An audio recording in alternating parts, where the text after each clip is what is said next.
October is Breast Cancer Awareness Month, but ask yourself the question, who is not aware of breast cancer? So what are these organizations that are promoting Breast Cancer Awareness Month really doing? Where is all of our money going? Why are corporations that in some ways are actively working against the health of women selling pink products? What does this all mean? What is the truth about the cancer industry? And is what we are being told about cancer and cancer treatments really true? Today, I am talking to someone who beat cancer himself. He goes by the moniker Chris Beat Cancer, and he is going to tell us in all of his many years of research and talking to experts and through his own cancer journey, what he has learned about the medical industry, about the cancer industry, and about health in general.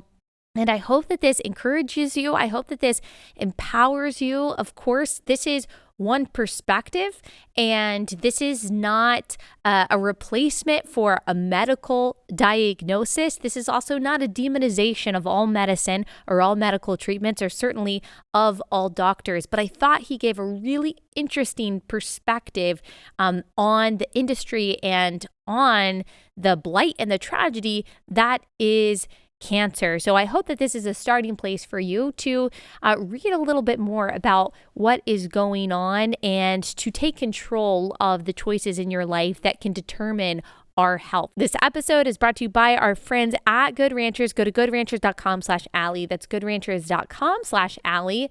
Now, without further ado, here is our guest, Chris Wark.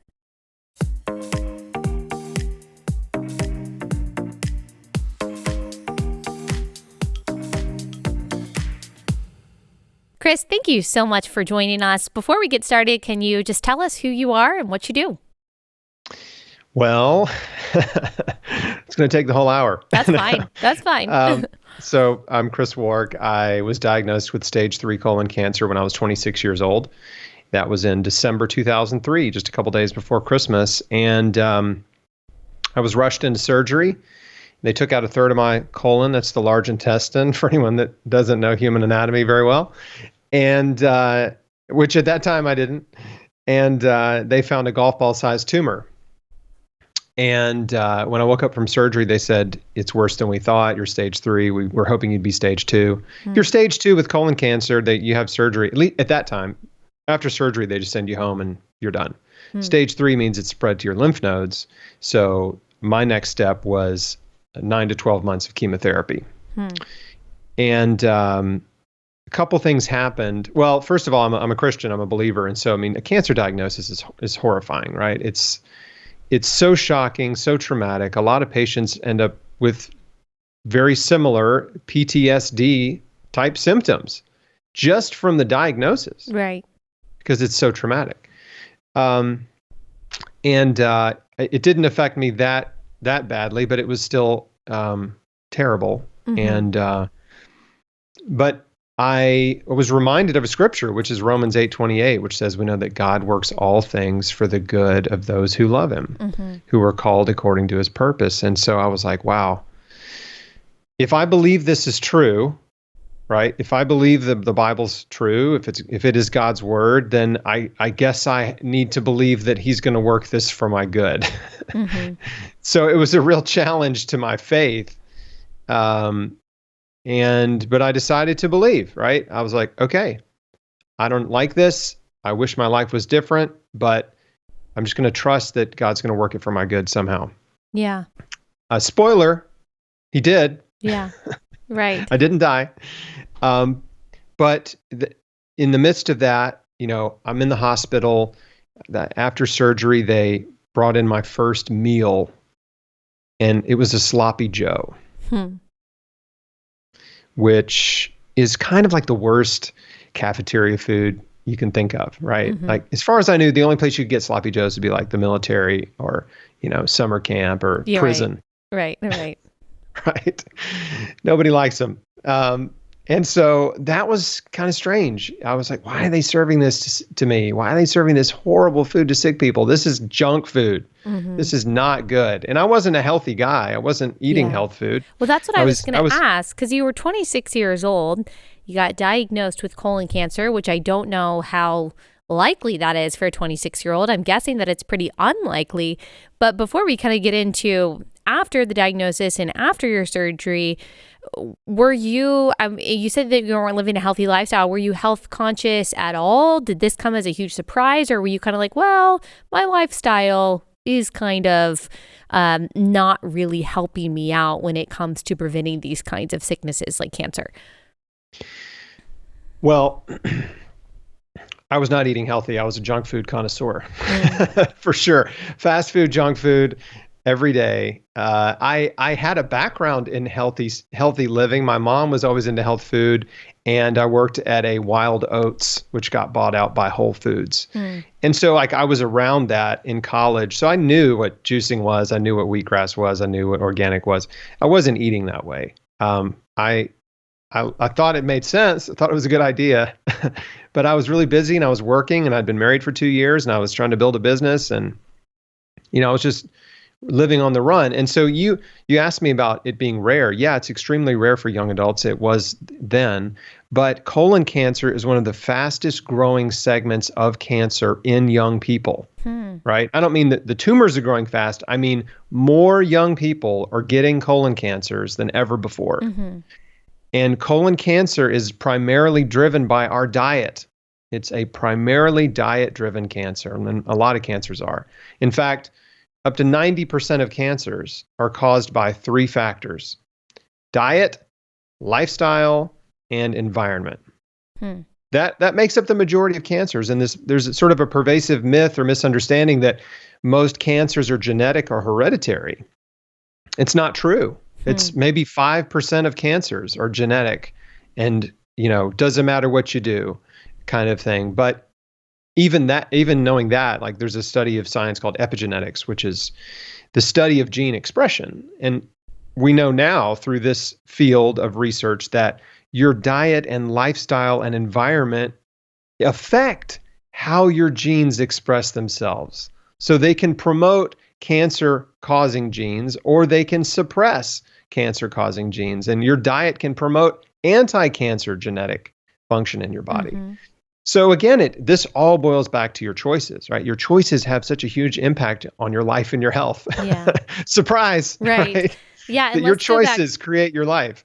Yes. And let's go back to how you started to figure this out or when this journey started. So let's go back to the sloppy Joe moment when you realized, okay, they just took out a part of my intestine and they gave me something that you're saying is really bad for your intestines, this sloppy Joe meal in the hospital. So is that meal what started kind of the wheels turning for you? And then what did it look like from there?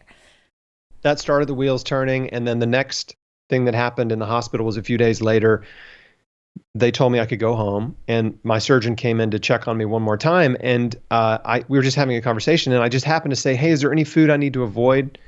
Because in my mind, I was thinking like, what am I allowed to eat? Are there certain foods that are off limits? They just cut out a section of the tube, right? Right. Everything you eat is going down the tube. This is the front, where the back is. Like, I don't want to mess anything up. And he was like, no, just don't lift anything heavier than a beer. Than a beer. Wow. Yeah. So, I'm like, okay. Yeah. Right. Yeah. I'm thinking, well, my doctors don't care what I eat. Doesn't matter, apparently. And I don't think that's true, but they're telling me, and this is what they tell most cancer patients. Doesn't matter what you eat. No, you don't need to eat more vegetables. No, you just go home. In fact, here's a sheet of dietary recommendations for you when you do chemo. Ice cream, milkshakes, pizza, burgers. It's like go. They're basically, it's like, we just feel sorry for you because you have cancer. So just go enjoy your favorite unhealthy, junky comfort foods. Wow. So did you have to go through chemotherapy? So here's what happened next. I know I'm jumping around. Oh, that's okay. That's fine. So I get home, I'm recovering from surgery, and I weaned myself off the pain medication. And as I sobered up, I just realized, okay, like, what am I going to do? And I thought about, I'd seen what chemotherapy does to people. We've all seen it. We've seen what these drugs do to people, and it can be pretty horrifying. And I just thought, is that going to be me? That is going to be me. And so I had a lot of internal resistance to taking a highly poisonous cocktail of drugs that was going to make me sick, and my hair was going to fall out, and I was going to lose weight and couldn't eat. And, who knows? Is it going to cure me? What's it going to do? And we all know lots of people that have gone through chemo and it didn't work and they died. So all these thoughts are kind of swirling, and I just didn't have peace about doing chemotherapy. So my wife and I prayed about it, and I just said, God, if there's another way besides chemotherapy, please show me. Like, this doesn't feel right. I don't know what to do. And a couple of days later, I got a book that was sent to me from a man who was a friend of my dad's. And the guy who wrote that book, his name's George Malcolmus. And he had healed himself of colon cancer with a raw food diet, with fruits and vegetables and juicing. His body healed. And that was the first I'd ever heard or read about or even thought about, like, oh, your body can heal? That's interesting, right? Your body creates this and it can also heal it. But you have to make massive changes to your life. You have to get to the root causes of your disease and remove those from your life. So that kind of set me on a completely different path of empowerment and exploration and research to try to understand what I was doing in my life that could have contributed to my disease and what I could do to help myself get well. So that's where it started. Go ahead. So and by the way, I converted overnight to a raw food diet. Overnight. Wow. I was like, this makes a lot of sense. So you read the book, you heard the testimony, and you were like, okay, I'm just going to do it. Yes. And sometimes it just takes one person's story, right, to change your life, to inspire you to do something. And I was excited about doing it because, one, just out of curiosity, I was like, what would happen if I only ate fruits and vegetables, raw, uncooked, all organic? Like, this has to be good, right? Yeah. I'm just thinking, this has got to be good. Yeah. And then started juicing too. So I bought a juicer immediately. I went to Whole Foods. I loaded up the cart and with fruits and vegetables. And I was like, I'm doing it, right? I'm doing this. And it gave me so much, it gave me my power back, because what happens to cancer patients is they go to the clinic and they're told you have whatever type of cancer. And they're told there's nothing you did to contribute to your disease. Therefore, there's nothing you can do to help yourself. As I said earlier, no, it doesn't matter what you eat. No, don't get on the internet. No, it's not stress, right? It's nothing that you did. You are a powerless victim of disease. Yeah. And, that victimhood mentality basically cripples you, right? When you don't believe you have any power to help yourself, right, then you're handicapped, you're crippled, right? You're disabled. And so patients, they leave these appointments completely helpless and hopeless, and they go home and say, well, my doctor said I don't have to change my diet, right?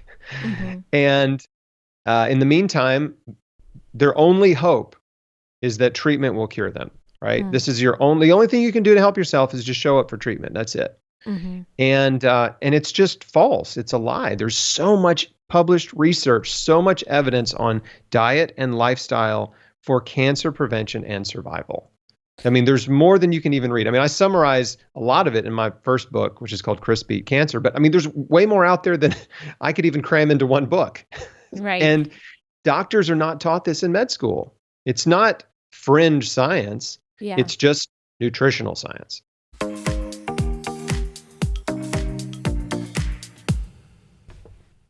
Okay, quick pause to tell you about my first sponsor for the day. I love this company, and it is Naturally It's Clean. Naturally It's Clean provides effective cleaning products using powerful plant-based enzymes. So we are talking hospital-grade solutions that don't reek of nasty chemicals because they don't have nasty chemicals in them. They have specialized formulas for every area of the home. So they've got laundry detergent, they've got stain remover, they've got bathroom cleaner, they've got carpet cleaner, they've got a multi-surface mucus cleaner. We use all of it in our home. I truly do love it. There's no nasty fragrances or anything like that. And I feel good about it because it's safer for my family. It's safer for my kids. I don't have to wonder what's in it. And I also don't have to wonder about the values of the company because I know that they share the values that you and I do, and that makes me feel good. Everything is also made in America. You guys know how important that is to me. I recommend starting with the essential kit that they've got on their website that you can find at naturallyitsclean.com, and you'll get an additional 15% off for a limited time when you do. So go to naturallyitsclean.com/Allie, and you will see my essential starting kit right there. That's naturallyitsclean.com/Allie.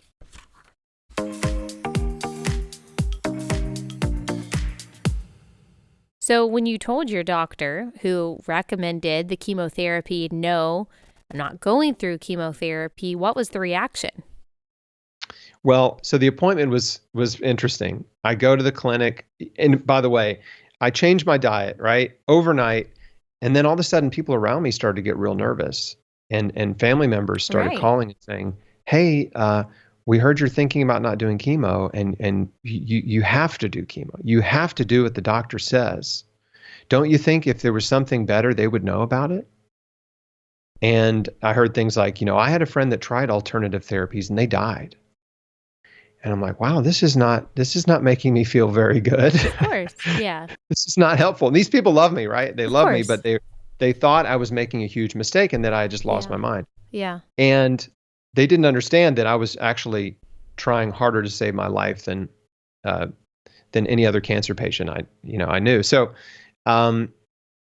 I was coerced into going to this oncology appointment. I just did it to appease my family members. And we were sitting in the waiting room and the TV's on. And out comes Jack LaLanne. Do you know who Jack LaLanne is? I don't. So Jack LaLanne was the original health and wellness, fitness kind of influencer. And he started back on black and white television. Wrote a bunch of books, lived to be, I don't know, around 90. And he was probably in his late 80s at this time. And he comes out and he starts going off. He even sold juicers. He had like a juicer infomercial for a while and stuff. But anyway, starts going off about nutrition on one of the morning shows. This is why we're all so sick. We're eating all this man-made food, processed food, and junk food, and we're not eating fruits and vegetables. If man made it, don't eat it. It's on the television, right? While I'm in the cancer clinic. And I'm like, I can't believe this is on right now. So it's like a little mini miracle, Then we go back and see the oncologist, and it was just it went so bad. It went bad really fast. Mm. And I was not determined not to do chemo, right? We just went in there to hear what he had to say. And he just gave me this boilerplate. Look, you got a 60% chance of living 5 years with, young adult colon cancer. It's very aggressive. And that's with treatment. And I'm like, 60% chance of living 5 years. I mean, that's barely better than 50%, which is a coin toss. Yeah. And so I happened to ask him, well, what about the raw food diet? Because I'd been on it for about a week. And he said, no, you can't do that. It'll fight the chemo. And I'm like, well, I don't like that. That doesn't make sense. What does that mean? Like it will make the chemo less effective? Well, what I learned later was that there was a long-standing belief in oncology that cancer patients needed to eat what they call a neutropenic diet, which means basically all cooked food, because their chemotherapy wipes out your immune system. So they're afraid that the otherwise harmless bacteria on an apple or a piece of lettuce is going to cause a big problem in your body because you have no immune system. Mm. So that's, I think, probably part of what he meant. And the other part was, a raw food diet is a very, very nutritious and aggressive detoxification diet.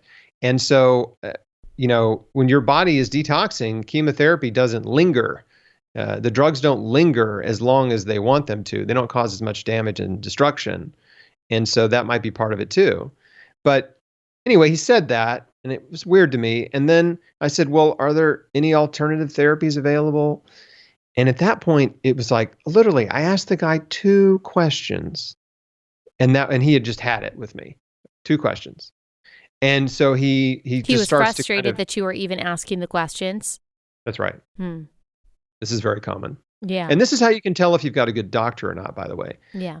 If they're patient and they're willing to answer your questions and they're kind, right? And caring, Yeah. if they're short with you and they talk down to you and act like they know everything and you're stupid, Yeah. then you need to find another doctor. It does feel like a lot of doctors, not to go off on a tangent, but I haven't been to an oncologist, but just in my own experience, especially as a mom, you do find that a lot of doctors are almost offended by your curiosity, that you would dare question them, because they almost take it personally, like you're questioning their credentials, you're questioning their authority, kind of like, it's almost like they're implicitly asking the question that you asked earlier. Well, if there was something better than this, don't you think I would know? Don't you think I would tell you? And they make you they kind of gaslight you into feeling crazy, yes, or like a kook or something, or a quack. And really, like, you're just kind of taking an interest in your health, but it's almost like some doctors don't want you to, which is a little bizarre. It's very bizarre. And I have a lot of dear friends that are doctors that are amazing, yes, that are really good doctors and very health and wellness conscious. I've interviewed a ton of them. And so I don't want to throw all doctors under the bus, but yeah, it is very common for a conventionally trained doctor who has not taken the time to educate themselves on nutrition and nutritional science to be very defensive when you question anything they do. And so that's what happened to me. And he just became, condescending and he just started talking and talking and talking, basically trying to talk me into chemotherapy and, saying in so many words, if you don't do this, you're going to die. Mm-hmm. And at one point during his little diatribe, I kind of went into the deer in the headlights mode. It was like he was saying a bunch of stuff, and I don't remember most of it. But one thing he said that stood out, and I'll never forget, was he said, "Look, man, I'm not saying this because I need your business." And I just thought, what do you? This isn't a conversation about business. Yeah. Like, what is I wasn't even thinking about the cancer industry and the business side and the profit side of cancer treatment at all. But now I am. Yeah.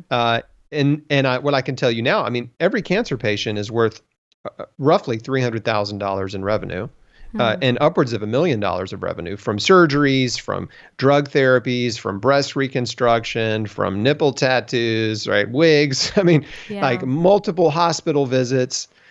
And so it's a major, major profit and money-making enterprise. For the doctors, for the hospitals, for just drug companies, for pharmaceutical companies, everyone down the line, they're making a lot of profit from each cancer patient, you're saying. That's right. That's right. And at that time, private practice oncologists made up to 2/3 of their income from the profit off of chemotherapy drugs. Think about that. 2/3. So 60% of their income comes from the profit off the drugs that they're telling you have to take to live, which is the only segment of medicine where doctors are allowed to profit off the drugs they give you. They're not allowed to do that for any other pharmaceutical. But in the cancer world, they do. And I talk about this in my book in more detail, but basically the government tried to crack down on this because they realized this is a huge problem. It's a perverse incentive, right? Doctors said you need chemo because that's how they paid for their house, their vacation home and their boat and, their kids' private school tuition.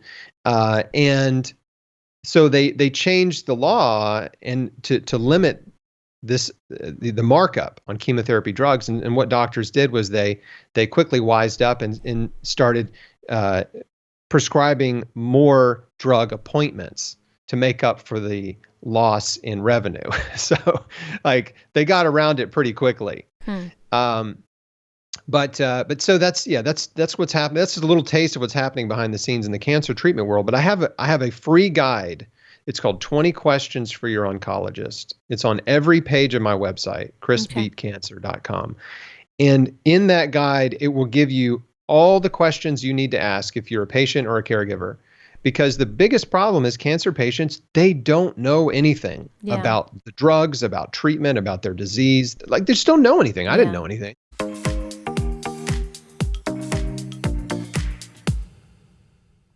Another break to tell y'all about Genucell. So if you've been looking for new skincare that helps you fight those fine lines, those wrinkles, or even the puffiness that's under your eyes, you should check out Genucell. They've sold over 1 million products and counting to men and women across the country, and so many people fall in love with the results. See the difference for yourself today with over 60% off their most popular packages at Genucell.com. If you go to Genucell.com/Allie, they will include their brand new Genucell hyaluronic acid serum as a free gift. There are moisturizing effects to hyaluronic serum that brighten your complexion. They can further reduce the appearance of visible signs of aging. Plus, you'll get free express shipping by going to Genucell.com/Allie. That's GENUCEL.com/Allie.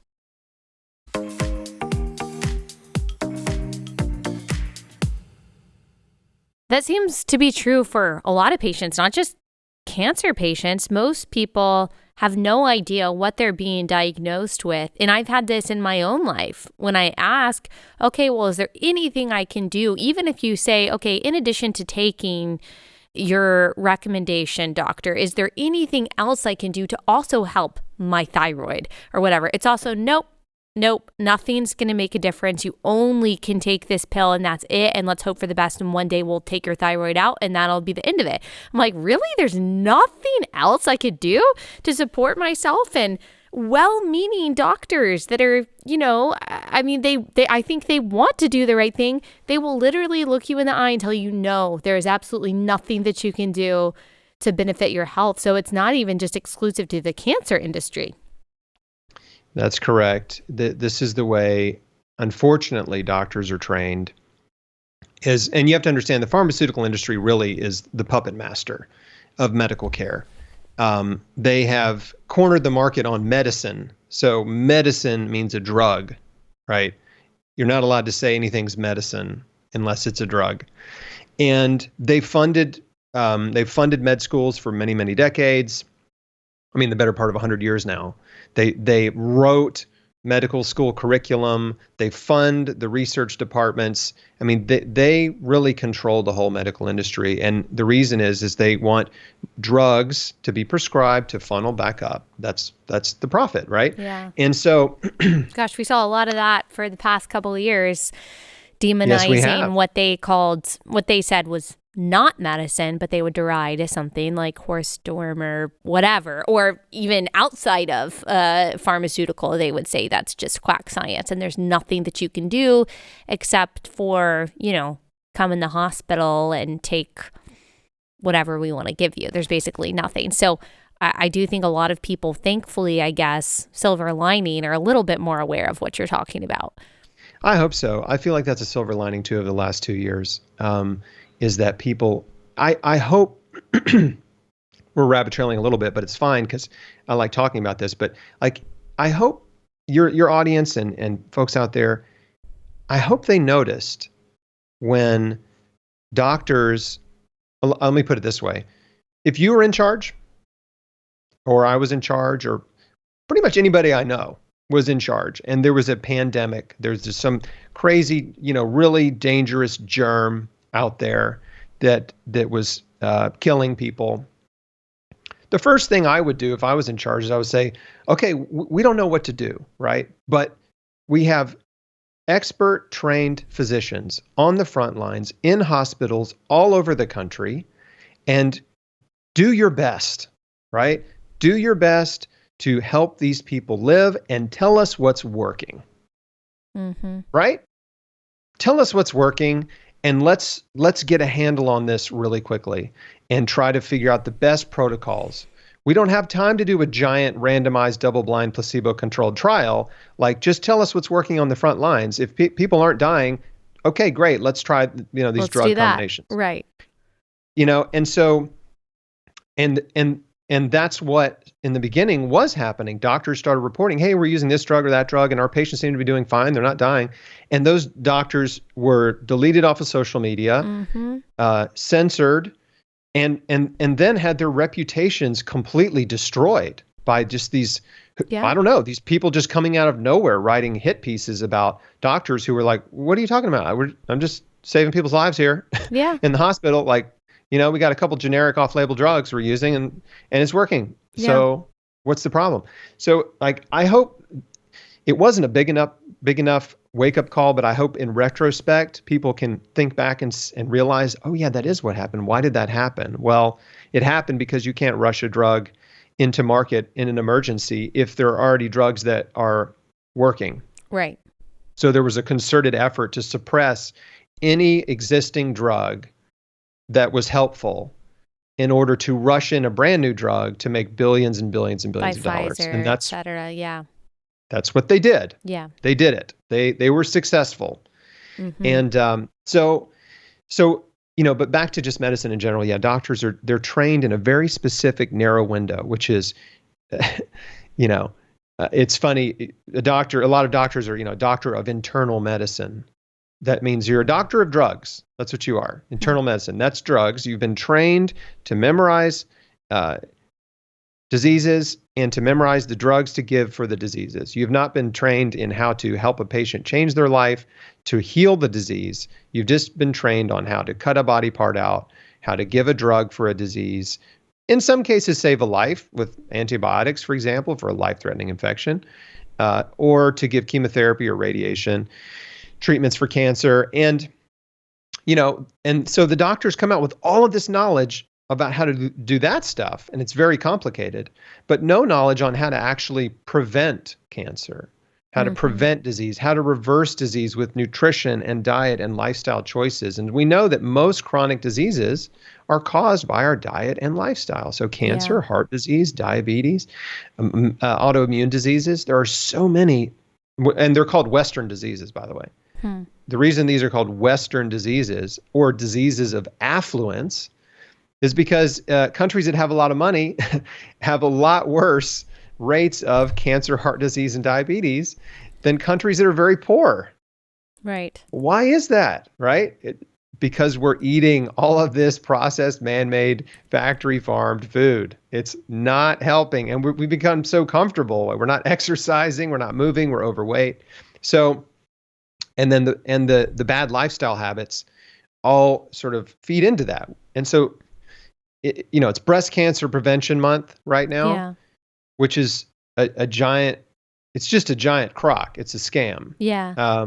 Tell us more about that. And then at the end, because we are going down on rabbit trails, which I love. I love a rabbit trail.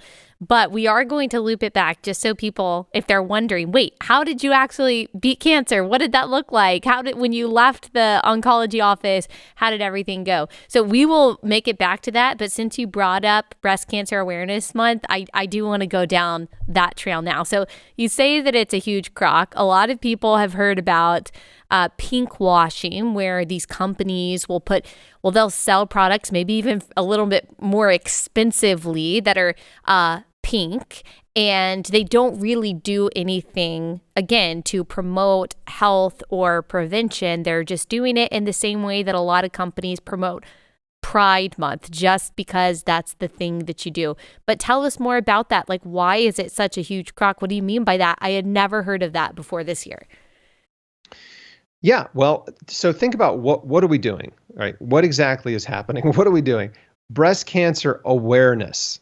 Is there anyone out there that is not aware of breast cancer? Right. I don't think so. I think we're all aware.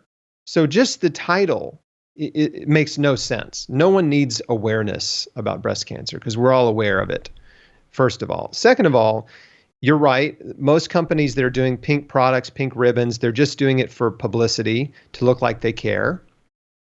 And whatever tiny little fraction of money they donate from the sales of the pink ribbon Diet Cokes or the pink ribbon, the pink KFC chicken buckets, or the money that you give because you care and you want to do something, right? And so I'm not bashing anyone that's given to cancer charities or Komen, because you gave because you're a generous, wonderful person.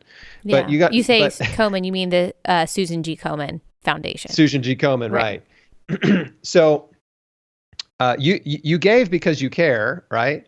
But I'm going to be a little bit of a party pooper here because you need to understand where your money goes.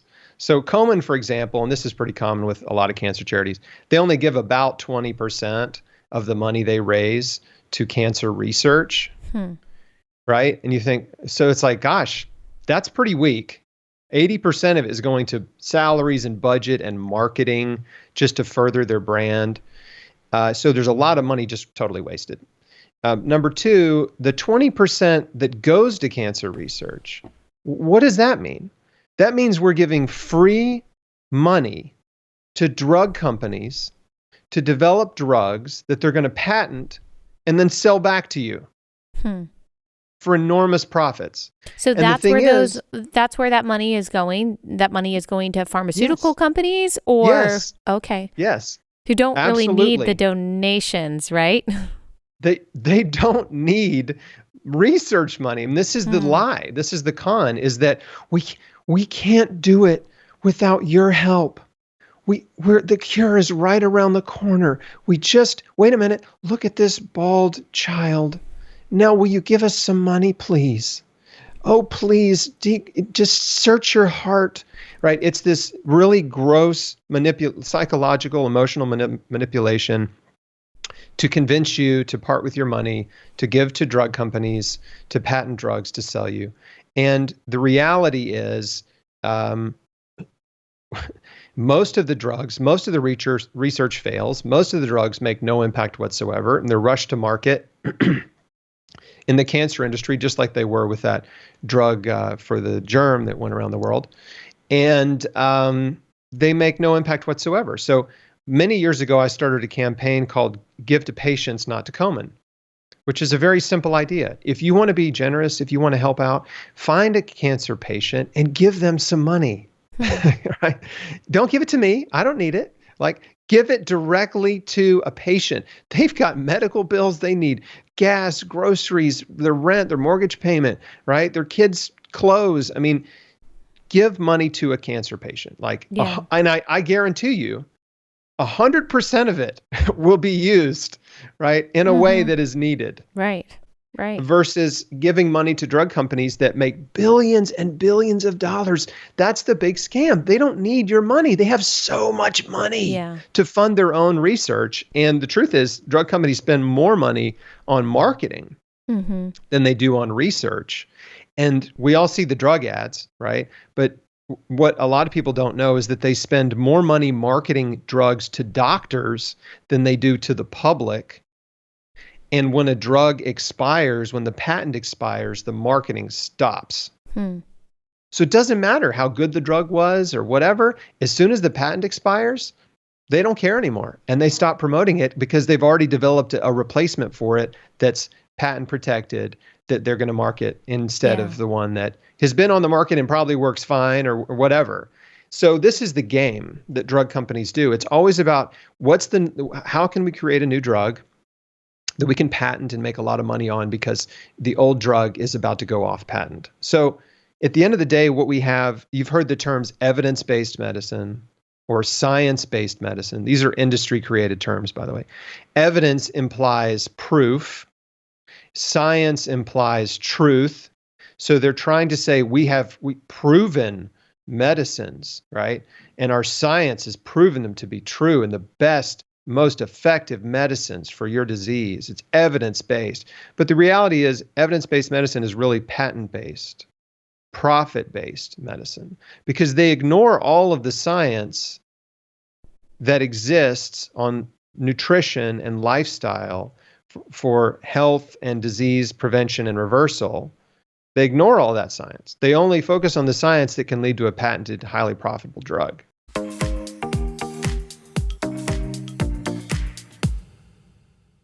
All right, let me tell you about an awesome company that provides such a cool and unique service, and that is Bambi. I know that I have a lot of small business owners that are in my audience, and you know that HR issues can kill you. When you are running your business, your employees can create all kinds of interesting situations, and there are things that you have to deal with. You have to deal with onboarding, you have to deal with compliance, you have to deal with terminations and different kinds of HR issues. These are things that you cannot let go by the wayside.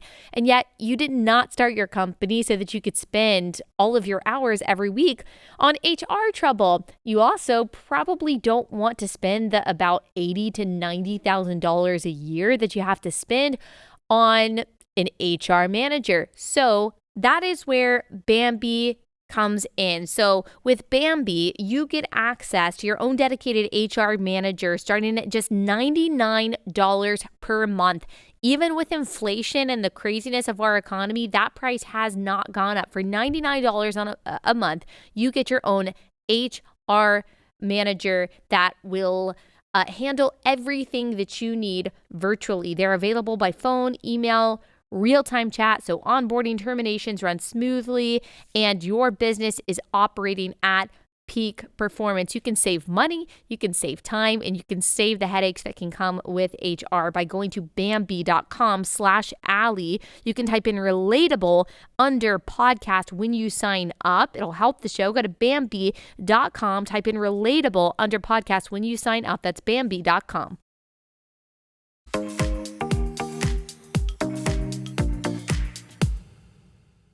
How are doctors incentivized to go along with this? Well, they're indoctrinated in med school, right? So, I mean, that's not just 4 years of med school. Then it takes almost 2 decades to become a doctor. You got med school, you got residency, you got, private practice training and internships and all this kind of stuff. Like, it takes a long time to become established as a successful physician. And so being in that world, in that bubble for that long, you're just going to you just come to believe that that's the way it is, right? Mm-hmm. You're everywhere you turn, you're told there's no cure for this disease, but there's a drug for it. This is the best drug we've got, and science, right? Science. Yeah. And we're following the latest and the best science out there. What they're not told is like, oh yeah, there's a whole huge world of nutritional science where people are healing. They're getting well by changing their life. Yeah. But there's no money there. There's no money in food. There's no money in exercise. There's no money in forgiveness.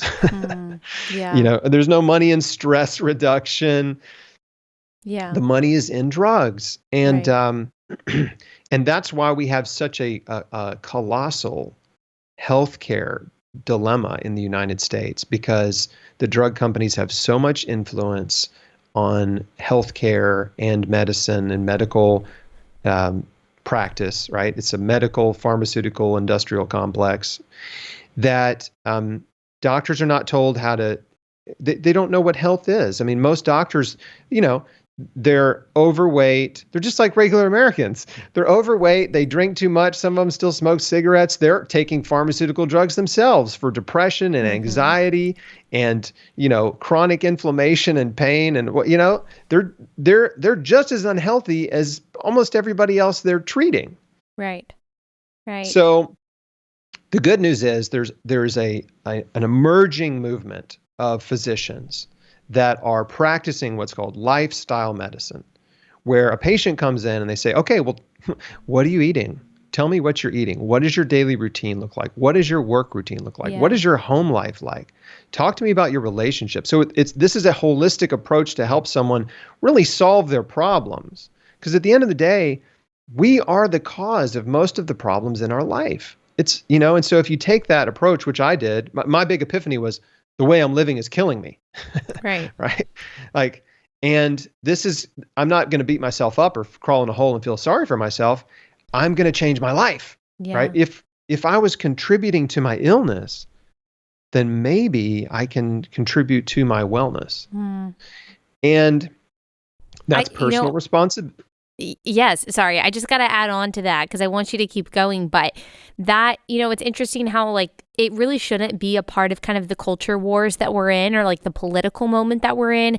And yet it is, because there is a part of the cultural shift, the progressive cultural shift that we're in, that really does demonize things like personal responsibility, and they call it shaming. They call it victim blaming, or in this context, they'll call it fat shaming or fat phobia. And I've even seen nutrition pages, or so-called nutrition pages, especially those that kind of tell you what to feed your toddler, say things, there's no such thing as a healthy food. There's no such thing as an unhealthy food.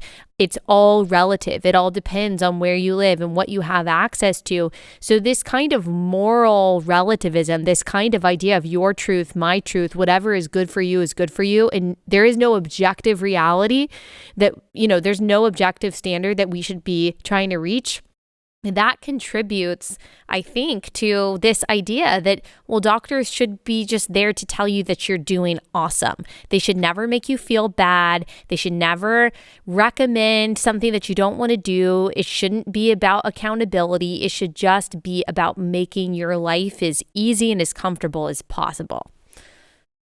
Some of my favorite doctors are the ones that will just tell you like it is, right? And they're not afraid to tell you like, hey, you're screwing up, right?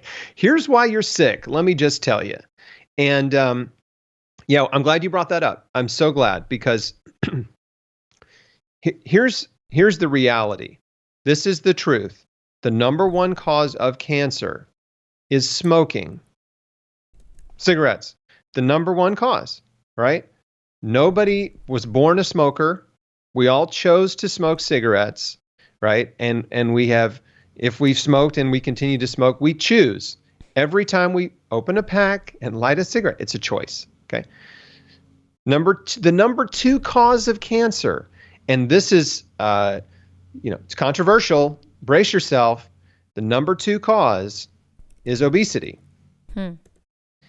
Because when you're overweight, it's a burden on your system, and fat cells produce inflammatory molecules, and they also circulating fatty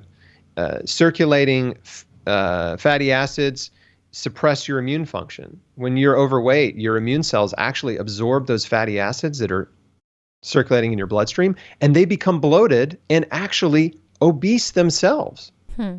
This research is only just a few years old. So researchers found that immune cells were obese in an obese environment.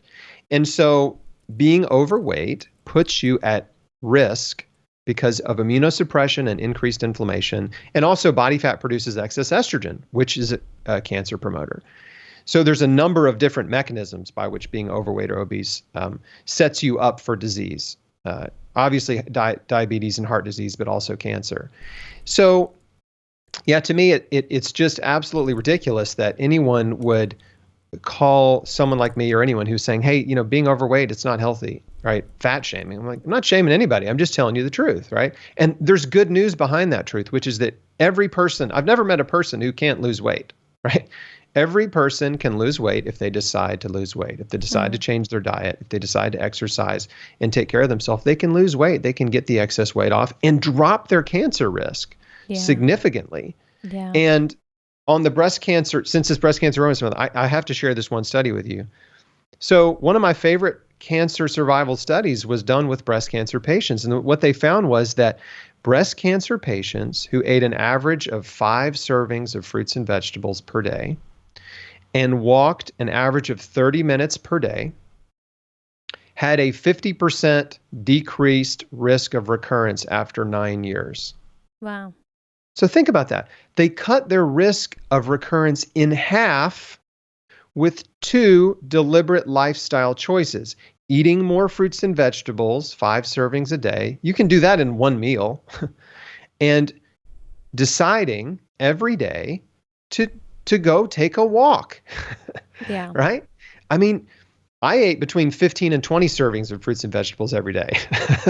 That was massive action. I just said, I'm going to overdose on fruits and vegetables. I'm just going to pump my body full of all this good stuff. Yeah. And let my body use what it needs. Yeah. And so just those small changes can really produce big results. And that's why it's so tragic to me that even that study is not shared with breast cancer patients by their doctors.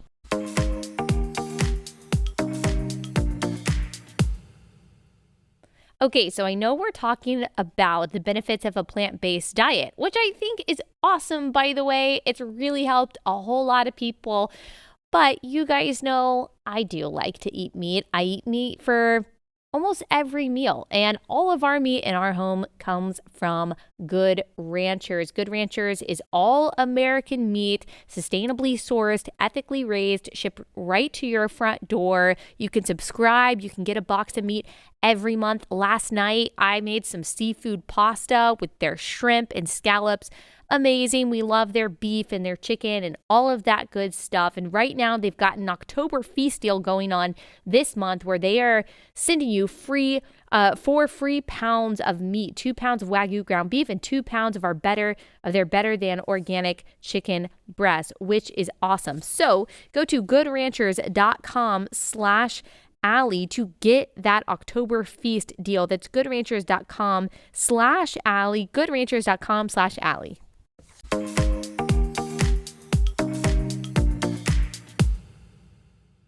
And what we hear is, and maybe a doctor would say, well, we don't know, correlation causation kind of deal. Really what helps and what we hear over and over again is that early detection saves lives. So you should really be getting a mammogram every year after a certain point. I think it's after age 40 or 50 for women. But then some will say, you know what, if you have someone in your family who had breast cancer, like my mom was diagnosed with breast cancer, they might tell me, you know what, you need to start even earlier getting mammograms every year. But I recently saw someone on your podcast say, no, you should not be getting mammograms every year. And actually, mammograms can be harmful. So are you able to unpack a little bit of that for me? Because I had never heard that before. Yeah, there was a huge study on, well, okay, first of all, the mammogram industry is a big money-making industry, right? And so mammograms are promoted because it's funneling patients to this industry, right, for this procedure. But there was a huge study in Canada. It was published in 2014, and what they found was that women who had a mammogram versus women who had just a physical breast exam had no improvement in survival. And this was a study of over 90,000 women. So it just proved, they proved equivocally that mammograms don't save lives. They're no better than a physical breast exam, right, by a professional. And not only that, they can produce, they send a woman into a funnel of overdiagnosis and overtreatment. Yeah. And talk about that, because I think some people would say, you know, how can you possibly be overdiagnosed? Don't you want to know if you have cancer? Some women don't feel a lump. You can't feel a lump because it's so early. But people would say, well, isn't it better to detect it early through a mammogram?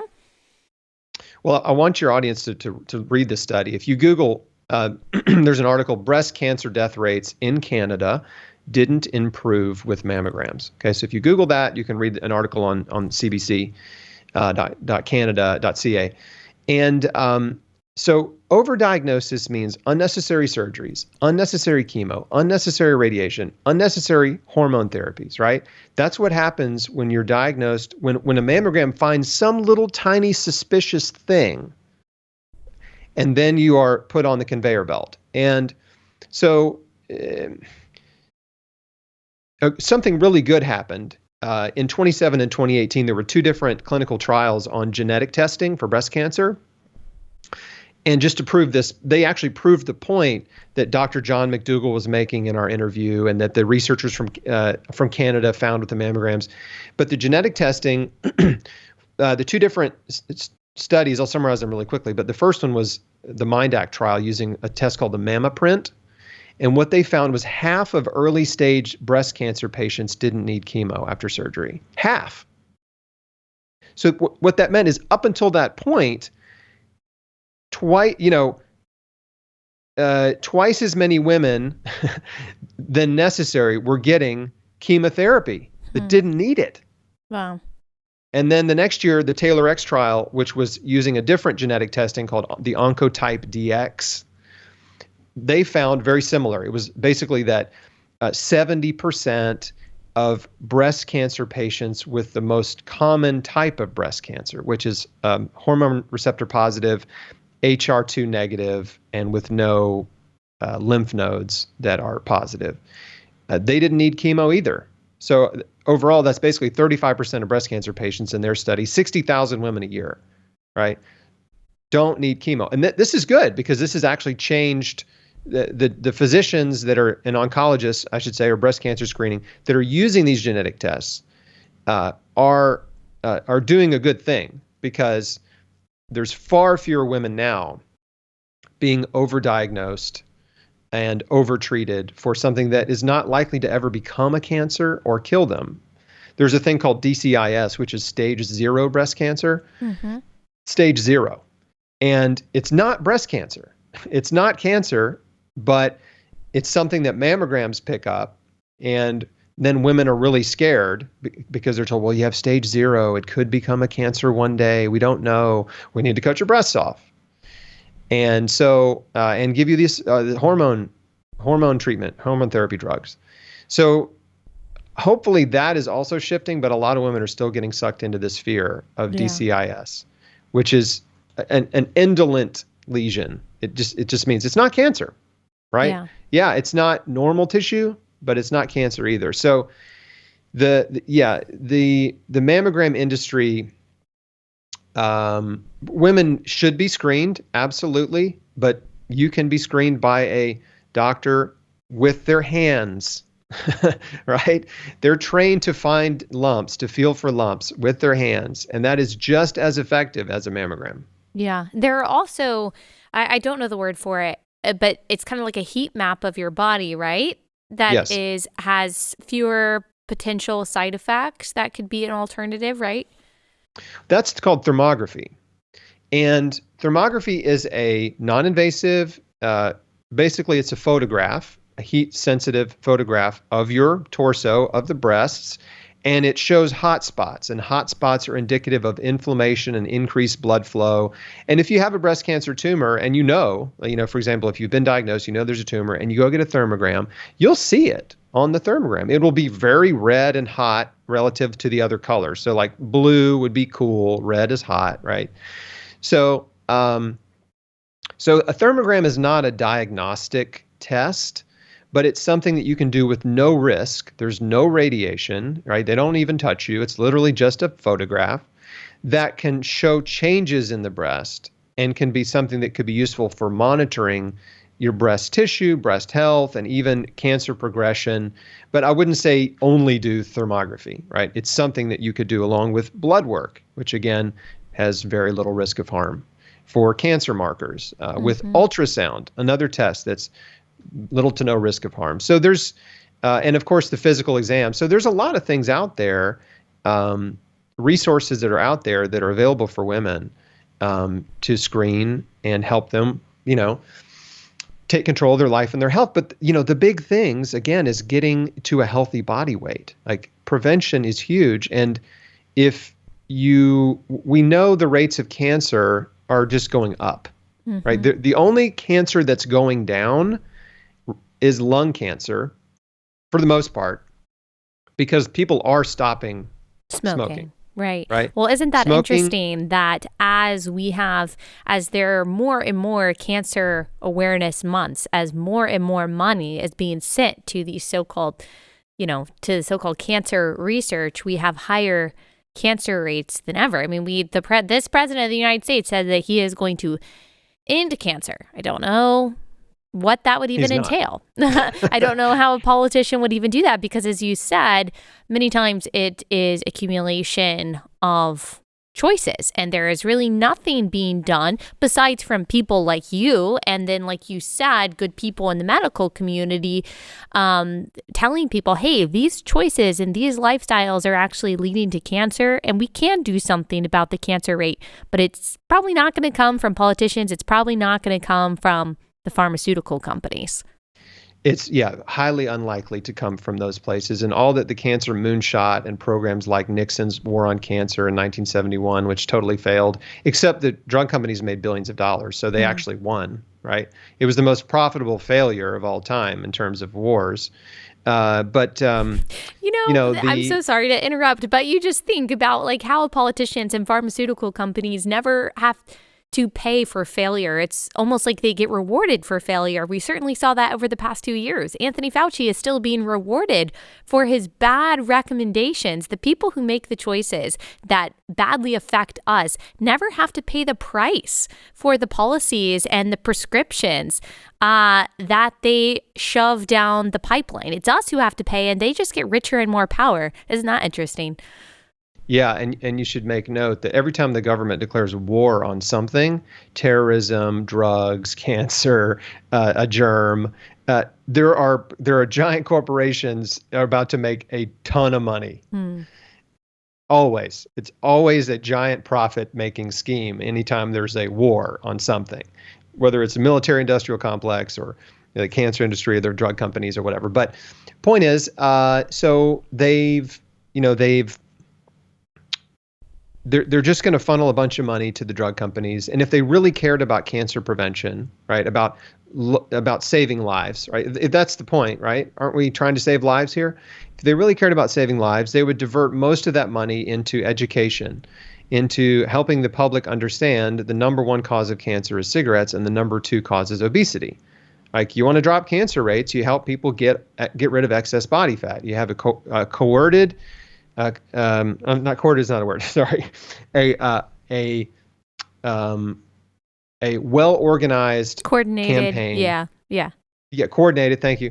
Campaign to educate people on how to actually be healthy, right? Yeah. How to eat healthy, how to take care of themselves, how to exercise. But like you said, it's become taboo to say anything that might hurt someone's feelings, right? And so if I say, being overweight is unhealthy and leads to cancer, someone says, well, you hurt my feelings because I'm overweight and you're trying to shame me and make me feel bad about my life and my choices. I'm like, no, I'm not trying to make you feel bad. I'm trying to empower you with knowledge that you can use to help yourself prevent a terrible disease. It's really scary. You don't want it. I've had it. Okay. Right. Like, that's why I'm telling you this, not to make you feel bad. I'm just trying to help you avoid getting what I got because it stinks. Yeah.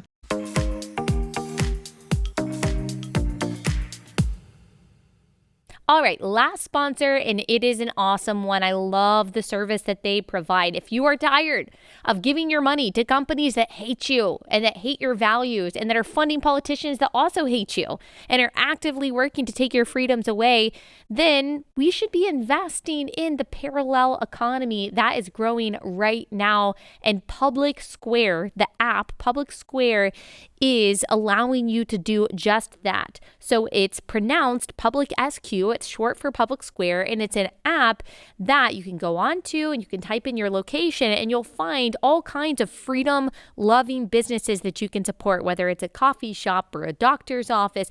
You can also list your own business. So other people who love liberty and share your values can patronize your business. And so this is a way that we support each other. This is a way that we share the arrows, as we say on this podcast, and make sure that our money is going to the right places. So download the Public Square app, go to your Apple App Store or Google Play, create an account, begin your search, support your local community and like-minded people around you. That's spelled Public SQ, Public SQ. Download the app today.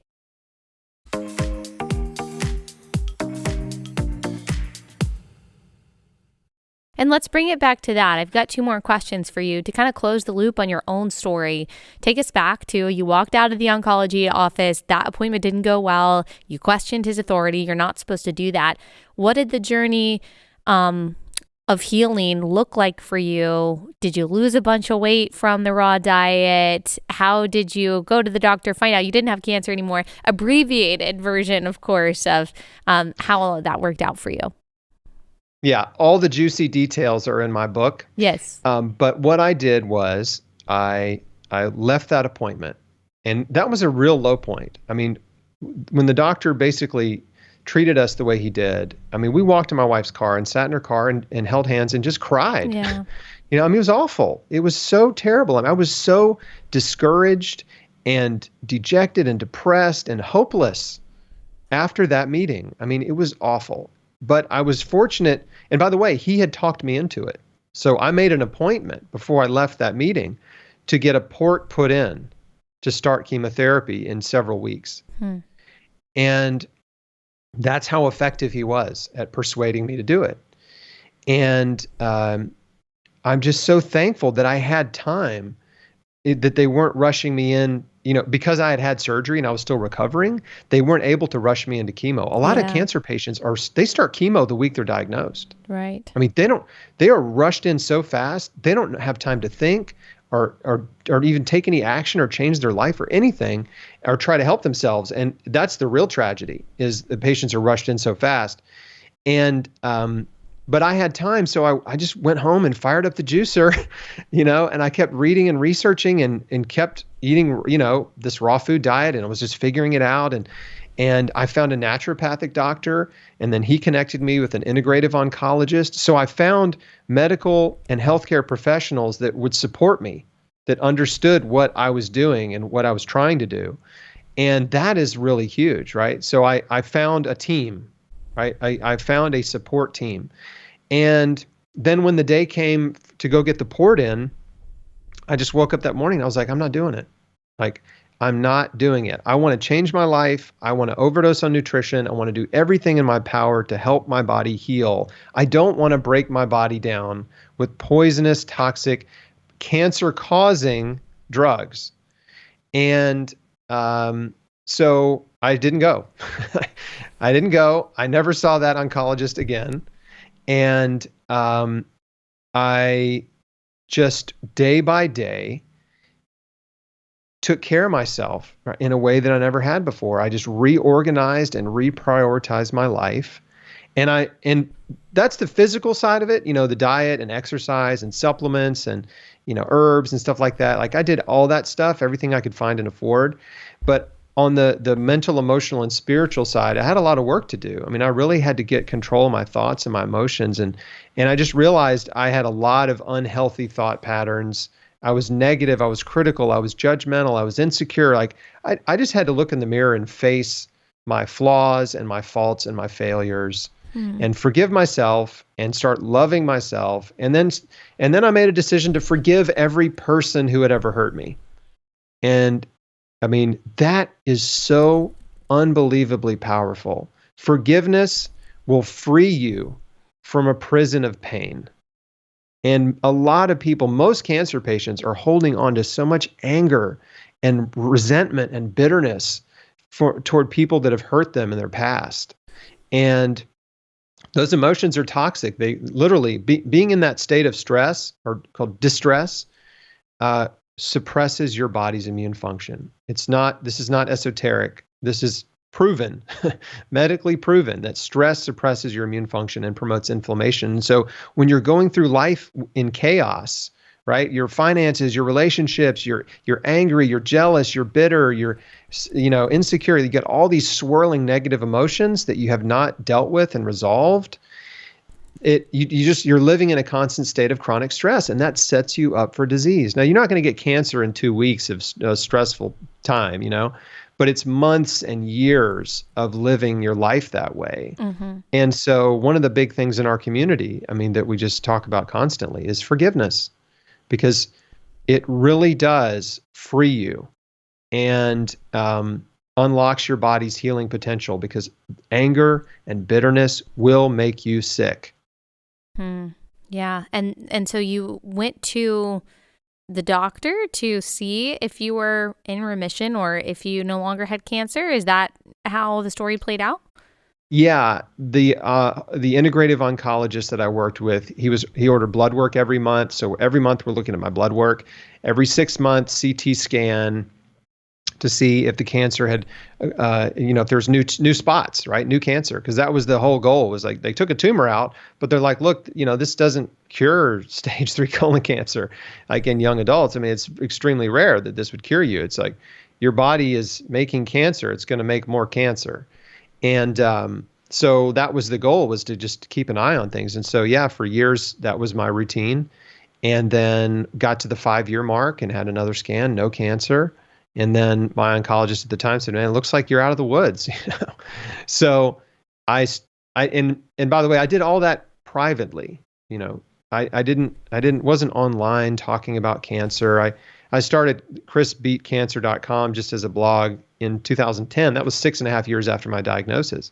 So once I was confident that I'd recovered and I'd gotten well and I'd learned a lot, I was like, I just wanted to share my story. I thought it'd be helpful. I didn't know it would turn into a big thing, with books and like speaking and all over the world. Like that wasn't the plan at all. Yeah. It was just, I just wanted to put my story out there because I was like, I can't just, just go on and live my life and pretend like I didn't go through all this stuff. Right. Mm-hmm. Like somebody out there needs to know that they can take control of their life and health and help themselves survive. Like I just felt like this is important. So yeah, I put it out there and it just took off. Yeah.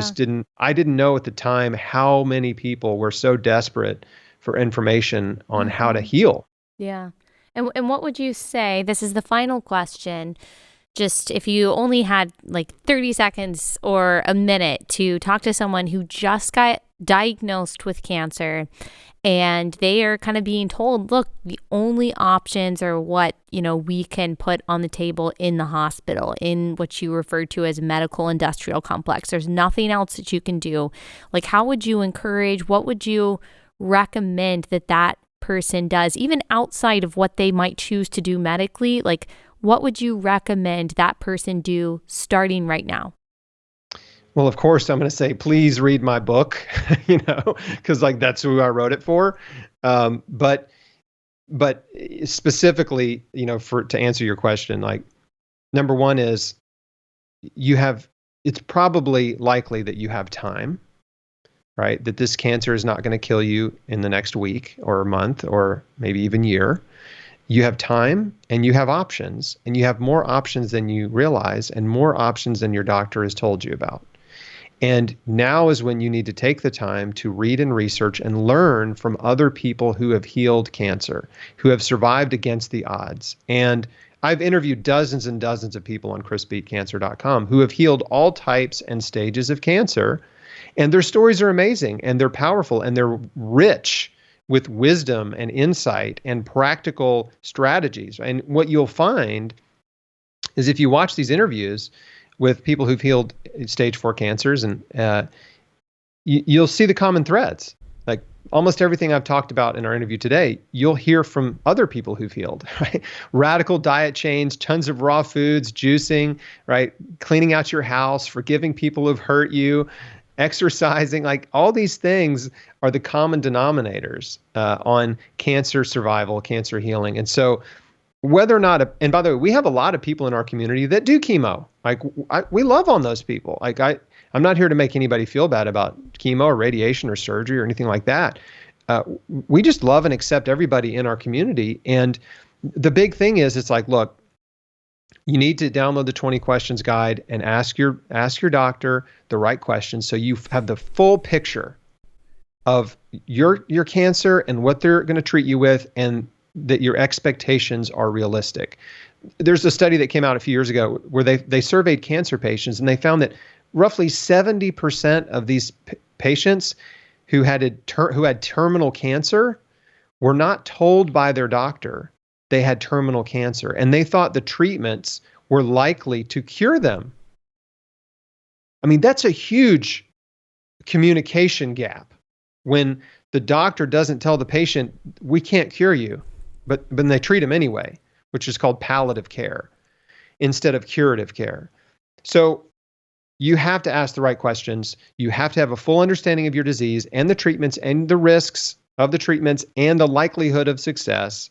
Once you've got that together, then you can really make an informed decision, right? You can make the best decision for you, whether or not you want to proceed with treatments that they're offering you. Beyond that, if you do everything your doctor says, there's so much more you can do to help yourself, because healing happens at home. So your diet still matters. Exercise still matters. Forgiveness still matters. So everything that I encourage patients to do, you can do whether you do chemo or not. And it will be helpful to you whether you do chemo or not, right? These are do no harm therapies, so that can only help. Yeah. And so I have confidence. I mean, I can confidently say, like, the things that I did and the things that I see people doing constantly to help themselves get well and to be successful, to survive and thrive. These things are available to almost anyone. They're things that almost anyone can do if you have a strong will to live and you're willing to change your life and take control of your health. And you will have better quality of life, and you will increase your odds of survival and decrease your risk of a recurrence, right? If you're willing to take control of your life and your health. So why not, right? Yeah. Why not? Certainly Why not do everything that you can do? And so this kind of goes full circle back to something I said really early in our interview, which was patients are told they're victims. They're told there's nothing they can do. And I'm here to tell you that is a complete lie, 100% false. There's so much you can do to help yourself. And that's why I'm here. I'm here to help give hope and inspiration and practical action steps to patients or anybody who's serious about cancer prevention. Well, thank you so much. And everyone can go to chrisbeatcancer.com. You've got a podcast. Like you said, you've interviewed lots of people, lots of experts on this, and you have just a lot of good resources and a community too that you've built over the years. My mom, who was diagnosed with breast cancer a few months ago, has really benefited from all of the work and the research that you've put into this. And she has gone on a plant-based diet for several months now. And it's really been incredible to see her discipline. And I know that she would say that she's really benefited from it. So thank you for the work that you do. And thanks for taking the time to come on. I really appreciate it. Thank you, Allie. It's been really fun. I appreciate you having me on. Yeah, thanks so much.